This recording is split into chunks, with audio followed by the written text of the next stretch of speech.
buenas tardes, señoras y señores. Bienvenidos al atardecer de este miércoles día 10 de diciembre de 2025. Bueno, el Partido Socialista tiene muchos frentes abiertos, esto ya lo saben, pero hay uno que empezó a crecer como una mancha de aceite y esa mancha de aceite cada día se está haciendo más grande. Y es el problema que tiene con las denuncias de acoso sexual de algunos de sus dirigentes. Ya saben que el caso más claro, más reciente y también más llamativo era el de Francisco Salazar, porque era una de las personas del entorno más cercano, políticamente hablando, al presidente del gobierno. De hecho, hubiera sido el secretario de organización después de Santos Cerdán. Imagínense ustedes en la línea sucesoria, primero Ábalos, después Cerdán y después hubiera sido Salazar, que hubiera tenido que dimitir a las pocas horas porque inmediatamente supimos que había sido denunciada por varias compañeras de partido por acoso sexual. Bueno, pues por si éramos pocos y por si esta polémica no hubiera llegado en un momento especialmente inoportuno para Sánchez, si no estuviera erosionando ya por sí mismo suficientemente su crédito electoral, ahora hemos sabido un nuevo caso. Un caso que también es, de una personalidad cercana. Probablemente el nombre no les va a decir mucho. Es José Tomé y es presidente de la Diputación de Lugo. Pero era miembro de la Ejecutiva Federal del Partido Socialista y dentro de la Ejecutiva Federal del PSOE pasaba por ser uno de los apoyos, uno de los baluartes de Pedro Sánchez. Por eso digo que no se puede desvincular políticamente hablando de la cercanía al presidente del gobierno. Bueno, pues también contra él, también contra José Tomé, aunque él ahora enseguida lo verán, lo niega categóricamente. Hay 4 denuncias de abuso sexual. Verónica Jorro. Al menos 6 mujeres han acusado de acoso sexual a Tomé, según la información desvelada anoche por el programa Código 10 en 4. Las víctimas son trabajadoras del PSOE y denuncian tocamientos, ofrecimientos de puestos de trabajo a cambio de favores sexuales, mensajes obscenos y llamadas subidas de tono. Además, las denunciantes aseguran que lo comunicaron por escrito a través del canal interno del PSOE, pero los máximos dirigentes socialistas no hicieron nada. Es más, apuntan a que la intención de los dirigentes provinciales y regionales era tapar el caso mientras Tomé acumulaba más poder. Según uno de los testimonios de una de las víctimas, lleva tiempo acosando sexualmente a muchas de las mujeres del partido y le da igual, dice, que seas militante, simpatizante, concejala, periodista o diputada, no se salva ninguna, aludiendo además a actitudes asquerosas y tocamientos no autorizados y a que se cree impune, unas acusaciones que Tomé tacha de falsas. En primer lugar, eu non teño coñecemento de ninguna denuncia, nin por vías internas do partido, nin denuncia xudicial, ninguna denuncia. Non teño coñecemento de nada diso. Segundo lugar, o que salió publicado é totalmente falso e mentira. Además, no tiene pensado dimitir y amenaza con emprender acciones legales para defender, dice, su honor. Dado que non hai ninguna prueba, ninguna, ni na pode haber, porque non é verdad, evidentemente tomaremos as accións legales que procedan. Desde el Partido Socialista Gallego sostienen que no tienen constancia de ninguna denuncia contra el dirigente del partido en Lugo y que tuvieron que esperar a ver el programa de televisión para conocer los hechos que se le atribuyen. Bueno, ustedes acaban de escuchar en esta crónica de Verónica Jorro que José Tomé niega categóricamente esas acusaciones, dice que no hay ninguna prueba y no la habrá. Lo peor para él es que no le cree nadie. No le creen ni en su partido, lo veremos enseguida, ni tampoco le creen en los partidos de la oposición. Hay una última hora, de hace escasamente una hora, diciendo que los representantes del BNG han anunciado que retiran el apoyo al Partido Socialista en la Diputación de Lugo, como no expulsen inmediatamente, como no retiren de la circulación a José Tomé. Y las declaraciones que han hecho públicas algunos de los dirigentes del partido, algunos de los máximos dirigentes del partido, como por ejemplo Pachi López, que es su portavoz parlamentario, pues tampoco nos permiten pensar que estén en la idea de apoyar al presidente de la Diputación. Todos estos casos que pueden ser, que están apareciendo ahora, están fuera de lo que son los principios, los valores del Partido Socialista, y todos serán apartados con contundencia. En el gobierno ya saben ustedes que cuando, hay que tocar a rebato, pues salen varios y entonces pues se apuntan a un bombardeo. Cuando las cosas vienen mal dadas, luego lo veremos. Eso ha sido muy llamativo, muy visible y yo creo que muy noticiable en la sesión de control hoy en el Congreso de los Diputados, pero también en los corrillos, en los pasillos, donde generalmente los ministros se hacen en los encontradizos, hoy ha habido notables ausencias. Solo ha estado Óscar López, que no puede faltar a ninguna cita, pero con un argumentario, la verdad, bastante débil. El Partido Socialista tiene sus protocolos, Yo me alegro de que las personas lo usen, que las mujeres lo usen, y a partir de ahí el PSOE tramitará, entiendo, con toda normalidad las denuncias que haya. No conozco el caso. Lo importante es que haya protocolos, lo importante es que se denuncie cuando hay necesidad de denunciar y que se sigan esos protocolos. Bueno, esto es lo que tiene que decir el gobierno, que como ven no es demasiado. Y les decía que tampoco la oposición está por la labor de defender al Partido Socialista, en este caso concreto, y por supuesto tampoco al presidente de la Diputación de Lugo, José Tomé. Han hablado varios portavoces de los grupos parlamentarios que sostienen a Pedro Sánchez, pero tal vez el que se ha empleado con mayor contundencia, no hay que interpretarle, esto se le agradece mucho, es al portavoz de Esquerra Republicana de Cataluña. Escuchen a Gabriel Rufián. No, nadie entiende lo que está haciendo el PSOE, sobre todo lo que hizo Moncloa para con Salazar. Creo que nadie lo entiende, y lo que se le pide al PSOE, cualquier organización humana decente, es que proteja a las víctimas, en este caso a las mujeres que quieran denunciar y que deban denunciar. Incluso otros grupos parlamentarios que generalmente son más timoratos o más tibios o que, digamos, tardan menos en meterse en harina, han querido intervenir en este debate, y no precisamente para hablar bien del Partido Socialista o de cómo el Partido Socialista está tramitando estos casos que están aflorando al escaparate informativo. Hoy Maribel Vaquero, que es la portavoz del PNV, también le ha sacado los colores al partido gobernante. ¿Cómo le parece que está gestionando el Partido Socialista los supuestos casos de abuso sexual? Voy a entrar dentro. Creo que debería ser mucho más claro y mucho más contundente. Bueno, estaba a punto de entrar en la sesión de control. Por eso decía Maribel Vaquero, voy a entrar dentro. Y ha dicho lo que ustedes acaban de oír, que yo creo que es suficientemente clarificador. Y una vez dentro, ¿qué ha pasado? Porque hoy es miércoles, sesión de control. Estaba claro que ya se había anunciado con antelación, luego veremos que también el Partido Popular ha querido sacarle partido a ese asunto, pero ya nos habían anunciado que iba a haber una gran escasez de ministros, porque 7 habían excusado su asistencia. El presidente del gobierno tenía que estar y estaba. Y se sabía que iba a tener que mantener un rifirrafe parlamentario con el jefe de la oposición. Y era evidente que el jefe de la oposición iba a atacar ese flanco. Lo más sorprendente de todo, desde mi punto de vista, lo que yo creo que demuestra hasta qué punto el Partido Socialista está muy tocado, muy sonado, es la debilidad parlamentaria con la que hoy Pedro Sánchez ha podido mantener esta posición. Me sorprende, porque Pedro Sánchez, ya lo hemos dicho muchas veces, es un resiliente profesional, y es un hombre rocoso, y es un hombre que planta cara a la adversidad, le echa un morro a la vida difícilmente mejorable. Pero claro, hoy la verdad es que uno lo escucha y, hombre, pues si todo lo que tienes que decir con lo que está cayendo en tu partido es lo que has dicho, me parece que efectivamente estás empezando a dar síntomas ya de cierto agotamiento. Para empezar, él ha tratado de hacer algo parecido a autocrítica con esta consideración. El feminismo a todos nos da lecciones, a mí el primero, y la gran diferencia entre ustedes y nosotros es que nosotros asumimos los errores cuando se cometen y actuamos en consecuencia. Esto lo ha repetido varias veces, es el único argumento. Es decir, el único razonamiento, también es verdad que no se lo habrá dicho él. Todo está en el argumentario del partido, porque se lo he escuchado también a Bolaños, y se lo he escuchado también a Pachi López, y se lo he escuchado también a Ana Redondo, es decir, que se lo he escuchado a varios. Pero bueno, ya lo han escuchado ustedes en boca del presidente del gobierno, con lo cual les ahorro los ecos de otros de sus sobresalientes de espadas. El que ha estado en ese rifirrafe mucho más, digamos, pujante desde el punto de vista dialéctico ha sido el jefe del Partido Popular, el jefe de la oposición, que ha llegado, encarándose a Sánchez, a decirle esto. Usted no es mejor que ellos. Usted es uno de ellos. Usted ha consentido todo. Mordidas millonarias, pisos para amantes, pagados con presupuestos del Estado, puestos para porteros de discoteca y silencio. Silencio en la Moncloa para quien acosa a las compañeras. Bueno, estaba acusando fuertemente el jefe de la oposición al presidente del gobierno de connivencia, de complicidad, de silencio y de todo eso. Y digo, bueno, pues será que en la réplica se va a venir arriba el presidente del gobierno.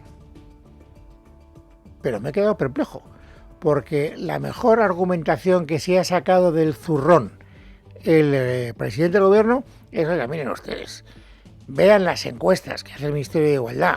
Esto es un mal que afecta a toda la sociedad española. Según una encuesta del Ministerio de Igualdad que se ha publicado hace pocos días, es un problema estructural, sistémico. 1 de cada 3 mujeres... Sí, escúchenme, señorías, escúchenme. 1 de cada 3 mujeres manifiesta que ha sufrido acoso laboral en su entorno de trabajo. Sí. Uno se imagina la metáfora del cuadrilátero, combate de boxeo.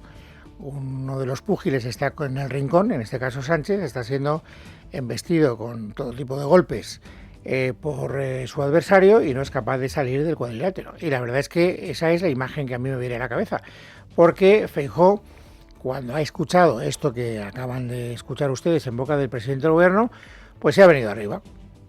Escúchenle. Mire, ha pasado usted de hermana yo sí te creo a calladita estás más guapa.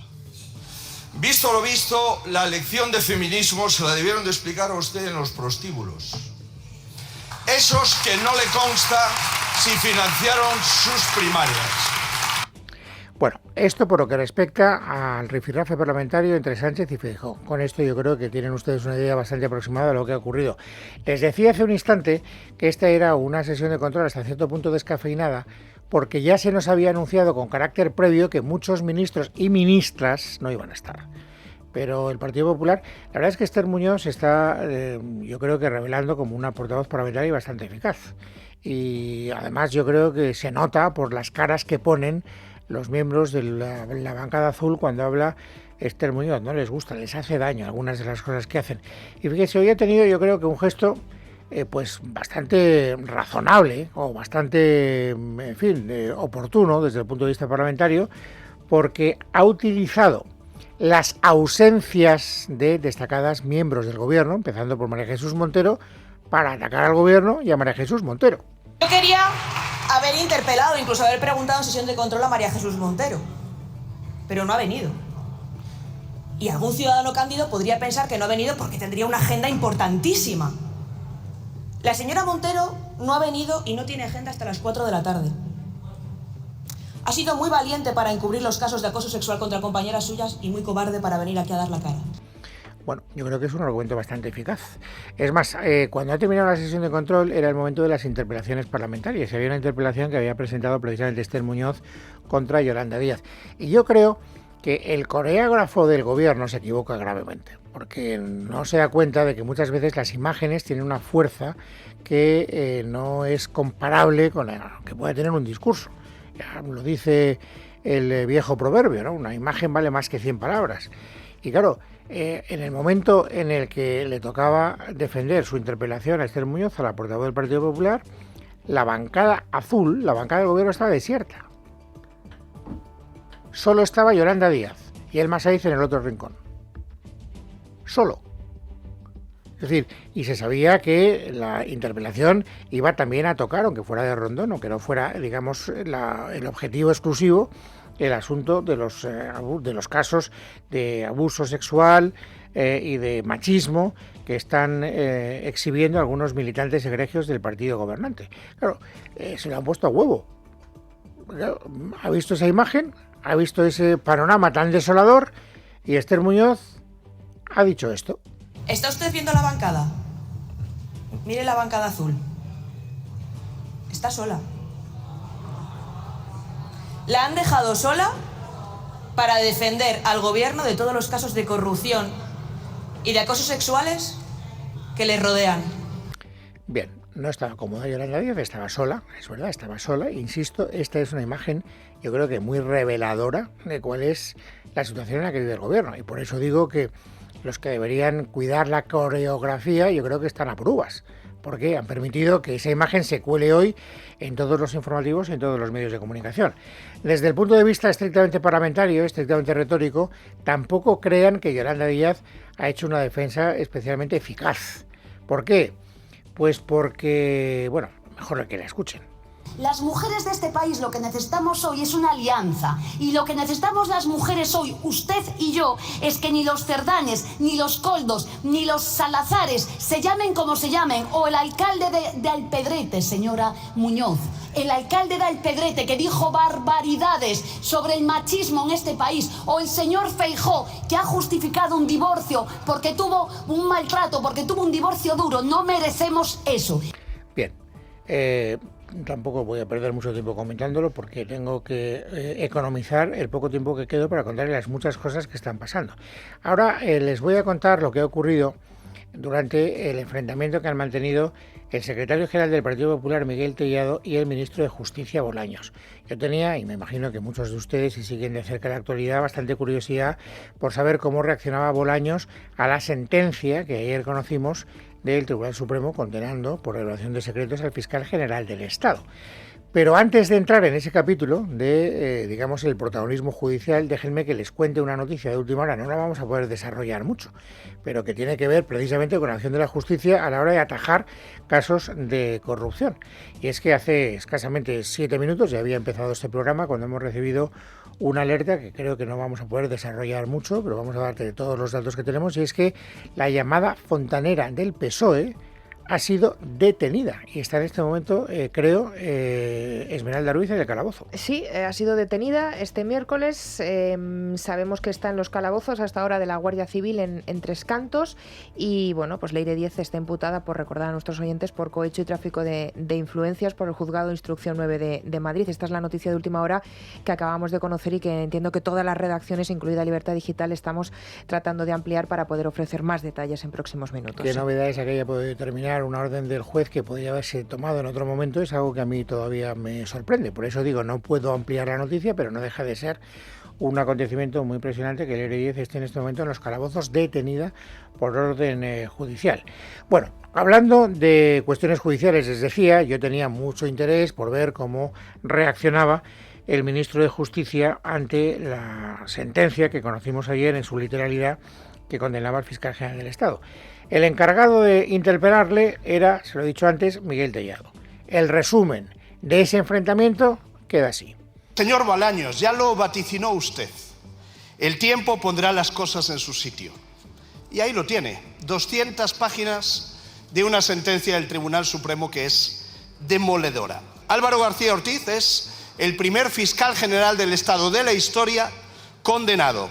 Siguen ustedes batiendo todos los récords, engordando su museo de los horrores. Por supuesto que respetamos el fallo y la sentencia del Tribunal Supremo. Tanto la acatamos que ya hemos nombrado una nueva fiscal general del Estado sin que se conociera siquiera la sentencia. Y también le digo que con ese respeto absoluto que tengo al Tribunal Supremo, le digo que discrepo del fallo, discrepo de la sentencia, y después de haber leído la sentencia, las dudas que tenía se mantienen. Creo que cabía una interpretación más favorable al principio de presunción de inocencia y más ajustada a la prueba que se practicó en el juicio. Pese a ello, absoluto respeto a las instituciones y a la justicia. Bueno, absoluto respeto, pero hasta cierto punto, ¿no? Porque tú respetas, pero tienes muchas dudas a propósito de la bondad de esa sentencia. No estás en la guía, o por lo menos en la senda que había marcado ayer la ministra de Defensa, que por cierto no ha seguido nadie del gobierno. Ayer se quedó completamente solo Margarita Robles cuando habló del Supremo en los términos en los que ya la oímos hablar. Bueno, y déjenme que les cuente también, si tenemos que hablar de gente que tiene problemas ante la justicia, que hoy, no en una sede judicial, pero sí en sede parlamentaria, en el Senado, hemos visto cómo las cosas se le ponían bastante oscuras a Begoña Gómez, porque el vicerrector de la Complutense comparecía para contestar a los términos en los que se estableció la ¿cómo se dice? La cátedra de Begoña Gómez. Sí. Y claro, el testimonio del vicerrector yo creo que ha sido bastante elocuente, nos lo cuenta Luis Colom. A Juan Carlos Doadrio le sorprendió todo el proceso para la creación de la cátedra de Begoña Gómez. En la comisión de investigación del caso Koldo en el Senado, el exvicerrector de la Complutense ha afirmado que ninguna cátedra se gestionó tan rápido como la de la mujer del presidente del gobierno. Incluso se vio obligado por autorizar dicha cátedra. Me dijo, tenemos que crear una cátedra extraordinaria para Begoña Gómez, la mujer del presidente. ¿Estás de acuerdo? Dije, si viene la documentación bien, sí. No se vio en aquel momento presionado ni obligado. Yo sí, yo me sentí obligado, porque era el vicerrector. Obligado para mí, usted me da la sensación que es una cosa laxa. No, obligado es, tienes que hacer la cátedra y hay que hacer la cátedra si está la documentación bien. A que no fuera conforme a su criterio. No, claro. Recordemos que era su función como vicerrector. No obstante, la petición de creación de la cátedra vino a través del rector, algo que no se solía ver. Fíjese que es curioso que dice que tuvo que llamar el rector al señor Ruano para pedirle que por favor le hiciera el favor de aceptar el cargo. ¿Eso es así, señor Adriol? Sí. Como tenemos las reuniones de la Comisión Mixta, así me lo dijo él, que se lo había pedido el rector. También para tranquilidad del Grupo Socialista diremos que esto puede ser legal, pero suena a algo excepcional, ¿verdad? Bastante. Y cuando le preguntan a Do Adrio por si tuvo que buscar patrocinadores para la cátedra, este responde que ya venía todo preparado. ¿Usted buscó algún patrocinador para...? No, ninguno. ¿Le vino siempre todos los patrocinadores que se incorporaron en sucesivas adendas al convenio original por parte...? La cátedra con más adendas. La cátedra con más adendas de las 53. Ya era tan rara la cosa que hasta el propio Juan Carlos Do Adrio se vio obligado a dimitir de su puesto por dudar de la propia universidad. Bueno, y esto no son declaraciones que deban tranquilizar mucho a Begoña Gómez y tampoco a su marido, al presidente del gobierno, que siempre ha defendido la impoluta conducta de su mujer en el asunto de la cátedra de la Complutense. Déjenme que les cuente, antes de que acudamos al resumen de otras noticias destacadas, también algo que a mí me interesaba mucho, supongo que a ustedes también, creo que es una muy buena noticia para los que queremos la libertad y para los que queremos que se acabe la dictadura en Venezuela. Hoy tenía que recoger el Nobel de la Paz María Corina Machado en Oslo. Había muchas dudas de si estaba allí, si iba a poder llegar. Al final no ha podido llegar a tiempo de recoger el premio, pero sabemos que está a punto de llegar, aunque sea con un carácter más tardío, después de haber hecho un viaje. Se nos ha dicho que ha puesto en serio peligro su integridad física. Noelia Bautista. No ha estado en la ceremonia, pero quizá queden pocas horas para que volvamos a ver en público a María Corina Machado. Sí, porque la líder opositora venezolana, la voz del pueblo que lucha contra la dictadura de Nicolás Maduro, la voz de la libertad y la lucha por la democracia, no ha podido estar en la ceremonia del Premio Nobel de la Paz que este año lleva su nombre, pero sí viaja a esta hora camino de Oslo. Lo ha confirmado en la entrega del premio el presidente del Comité Noruego del Nobel, Jürgen Weinfridnes. Ha hecho todo lo que estaba en su poder para asistir a la ceremonia, hoy aquí. Un viaje en una situación de extremo peligro. A pesar de que no va a poder llegar a esta ceremonia y a los acontecimientos de hoy, estamos profundamente contentos de confirmar que ella está a salvo y que estará con nosotros aquí en Oslo. Precisamente ha sido él el que ha hablado directamente con Corina minutos antes de montarse en el avión después de que haya podido salir del país. Una operación en la que ha vuelto a poner en riesgo su vida y de ahí su agradecimiento a los que lo han hecho posible. Personalmente quiero que sepas, solo tú y Cristian, lo que hemos tenido que pasar y tanta gente que ha arriesgado su vida para que yo pueda llegar a Oslo. Les estoy muy agradecida. Así que a la espera de su llegada ha sido su hija, Ana Corina Sosa Machado, la que ha recogido el Nobel de la Paz en su nombre. Ella no tenía duda de que su madre llegaría a Noruega. Y aunque ella no ha podido estar aquí y formar parte de esta ceremonia, he de decir que mi madre nunca incumple una promesa. Y por eso, con toda la alegría de mi corazón, les puedo decir que en unas horas vamos a poder abrazarla aquí, en Oslo, tras 16 meses. Aplausos y lágrimas de los presentes para reconocer a una mujer valiente que, como decía su hija en su discurso, lucha por vivir en una Venezuela libre y nunca va a rendirse hasta conseguir su objetivo. Bueno, es miércoles, es día 10 de diciembre de 2025. Vamos, amigos, ahora a completar el paisaje informativo sobresaliente del día. Esmeralda Ruiz, bienvenida, buenas tardes. Buenas tardes, Luis. Bueno, pendientes de esa última hora sobre el Leire 10, lo único que sabemos es que la Guardia Civil ha detenido, por recordarle ese titular a los oyentes, este miércoles en Madrid, a Leire 10, a la fontanera socialista, según ha avanzado la agencia de noticias EFE, que aluden a contratos públicos bajo sospechas. El diario El País, el que da más información hasta ahora y que asegura que estaría en los calabozos de la Guardia Civil en Tres Cantos. Bueno, al margen de este asunto que iremos actualizando, el Tribunal Supremo ha confirmado también hoy el procesamiento de José Luis Ábalos para que sea juzgado por la trama de las mascarillas. Lo que tenía que resolver la Sala de lo Penal eran los recursos de apelación presentados por Ábalos, también por Koldo, que habían presentado sus defensas, y lo que ha confirmado es que, tal y como aprecia el juez instructor Leopoldo Puente, pues que hay indicios suficientes para juzgar a los dos. El auto habla de un robusto arsenal indiciario. Con la decisión ya firme y contra la que no caben más recursos, el Supremo ha dado el último paso que faltaba para quitarle a Ábalos su sueldo de diputado, 5.300 euros al mes, y la posibilidad de participar en comisiones. Ábalos acaba de solicitar el voto telemático al Congreso. Él dice que sigue siendo diputado con todos sus derechos. En una nueva entrega de la entrevista que Koldo dejó grabada en OK Diario, hoy señala a Acciona y habla de una jugosa cantidad que podría haber acabado en manos de alguien del Partido Socialista. Bueno, eso de meter al partido medio millón de euros, como que me suena a cuento chino. Lo que sí que creo es que alguien fue un poquito espabilado. ¿Y se quedó esos 500.000 euros en metálico? Eso es mi opinión. ¿Y quién se quedó esos 500.000 euros? Ojalá lo supiera. ¿Santos Cerdán? Repito que ojalá lo supiera. ¿José Luis Ábalos? Ojalá lo supiera, pero no lo sé. ¿Pedro Sánchez?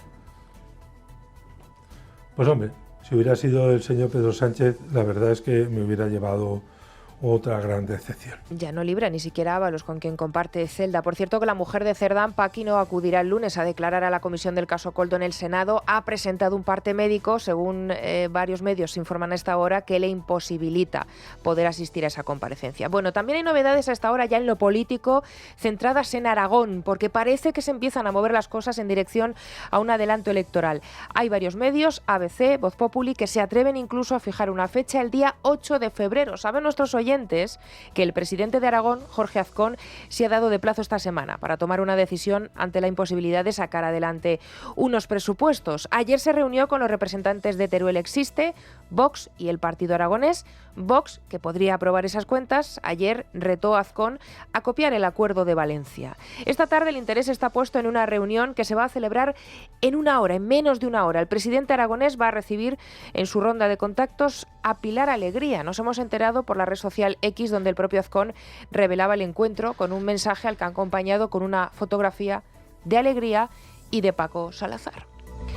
El Correo adelantaba esta mañana también un fichaje que sigue generando reacciones a esta hora. El expresidente del PNV, Antonio Ortúzar, ha fichado por Telefónica. Ortúzar formará parte del Consejo de Administración de Movistar Plus, un caso, otro más, de puerta giratoria en un momento complicado para la operadora participada en un 10% por el Estado a través de la SEPI, porque, como saben, en este momento Telefónica está negociando un nuevo ERE con los sindicatos. Acaba de rebajar de 6.088 a 5.521 el número mínimo de salidas. A la cesión de un palacete en París al PNV, pues le sigue ahora este gesto del Consejo de Administración de Telefónica, Ortúzar, quien, por cierto, ¿recuerdan qué decía sobre lo de las puertas giratorias?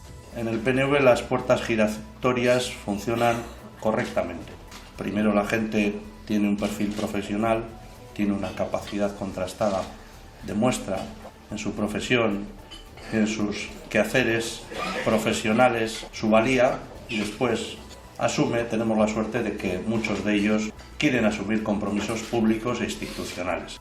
Bueno, y una imagen de este día, de este miércoles. El viernes fue noticia el regreso de Salvador Illa después de días ausente. Estaba de gira por México para asumir el control de la crisis porcina, pero lo que no sabíamos y de lo que nos hemos enterado hoy es de que ese viernes Illa lo dedicó a algo más. Después de someterse a la sesión de control tardía, el socialista catalán se marchó al Palacio de Pedralbes para recibir a Jordi Pujol. Eso no estaba en su agenda y la imagen la ha publicado hoy la prensa catalana. Según cuentan estos medios, el motivo de la cita fue la de interesarse por el estado de salud del expresidente catalán, a quien se está juzgando, recordamos, en la Audiencia Nacional por enriquecimiento ilícito, blanqueo de capitales y fraude fiscal. Pues ella no ha explicado todavía públicamente ese encuentro. Pendientes de esa noticia, de esa detención de Leire Díez, hay varios medios que ya están actualizando la información. Están actualizándolo, y alguno, concretamente el diario ABC, que es la que me ha dado tiempo de escuchar, extiende además esa detención que ha sido practicada por la UCO, dice el periódico de prensa española, y que también afecta al expresidente de la SEPI por contrataciones públicas. No tengo más datos, pero en cuanto los tengamos, ustedes los conocerán.